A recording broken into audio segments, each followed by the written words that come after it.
प्रतिबिंब जनमानसांचे। अहिल्यानगर जिल्हा पुन्हा एका मर्डरने हादरलाय। नगरमधील प्रसिद्ध व्यापाऱ्याचा एका बडतर्फ पोलिसांनी खून केल्याची घटना घडली आहे। या व्यापाऱ्याने आधी या बडतर्फ पोलिसाला काही उधारी वसूल करण्याचं काम दिलं होतं, परंतु ते काम जड झाले आणि त्याने त्या व्यापाऱ्याचंच अपहरण करत खंडणी मागितली आणि निर्गुण खून केला। नेमकं नगर शहरामध्ये काय घडलंय पाहूया सविस्तर। नमस्कार, मी निलेश, तुम्ही पाहताय नगर न्यूज 24 हे यूट्यूब चॅनल। नगरमधील दीपक लालसिंग परदेशी हे प्रसिद्ध व्यापारी आहे। मागील काही दिवसांपासून ते बेपत्ता होते। तोपखाना पोलीस त्यांच्या शोधार्थ तपास करत होते।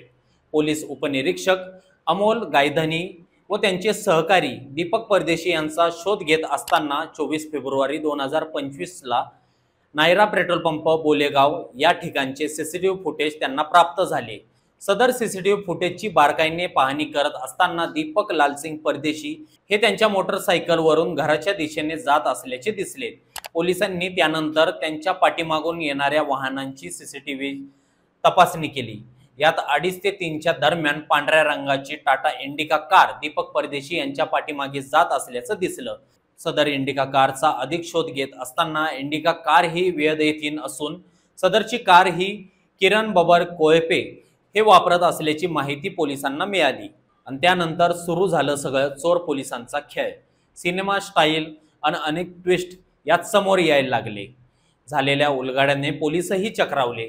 पोलिसांनी किरण बबन कोळपे राहणार वेळद व त्याचा साथीदार सागर गीताराम मोरे राहणार ब्राह्मणी याला ताब्यात घेतले व चौकशी केली। किरण बबन कोळपे हा बडतर्फ पोलीस आहे।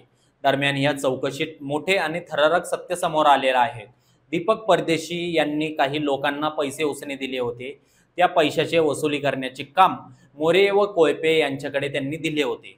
परदेशी यांनी या दोघांना उधार दिलेल्या लोकांपैकी काहींना मारहाण करण्यास सांगितले होते, परंतु सागर मोरे व किरण कोळपे यांना वेद गावातील लोकांकडून पैसे वसूल करणे अवघड झाले। मग या दोघांनी दीपक परदेशी यांचेच अपहरण करून त्यांच्याकडूनच खंडणी उकळण्याचा प्लॅन ठरवला। त्यानुसार त्यांनी दीपक परदेशी यांना महाशिवरात्रीच्या 2 दिवस अगोदर इंडिका कारमध्ये बसवून निमळक गावच्या दिशेने पुढे नगर मनमाड हायवेवर घेऊन गेले। किरण कोळपे यांनी दीपक परदेशी यांच्याकडे 10 कोटी रुपयांची मागणी केली व सागर मोरे याला दीपक परदेशी यांचे 2 हात सीटला बांधून ठेवण्यास सांगितले। दीपक परदेशी हे झटापट करत असल्याने किरण कोळपे यांच्या सांगण्यावरून सागर मोरे यांनी नायलॉनच्या दोरीने दीपक परदेशी यांचा गळा घट्ट आवळला। त्यात व्यापारी परदेशी यांचा मृत्यू झाला। त्यानंतर 24 फेब्रुवारीच्या रात्रीच्या वेळी दीपक परदेशी यांचा मृतदेह निमळक बायपास हायवे रोडच्या कडेला असलेल्या सिमेंटच्या बंदिस्त नालीमध्ये टाकून दिला। अशा पद्धतीने नगर शहरामध्ये आणखी एक मर्डर झाला आणि नागरिकांच्या मनात दहशत निर्माण करून गेला। हे सगळं घडतंय बिहारमध्ये नव्हे तर आपल्या अहिल्यानगरमध्ये। खरा प्रश्न असा आहे की नगरमध्ये भली मोठी पोलिसांची फौज असूनही गुन्हेगारी टोळ्या कशा प्रकारे सक्रिय होतात। या लोकांना राजकीय आश्रय मिळत असल्याशिवाय हे शक्य नाही हे देखील तितकेच खरे। पण मित्रांनो, नगरची ही स्थिती सुधारली नाही तर नगरचा बीड नव्हे तर बिहार व्हायला वेळ लागणार नाही हे देखील तितकेच खरे।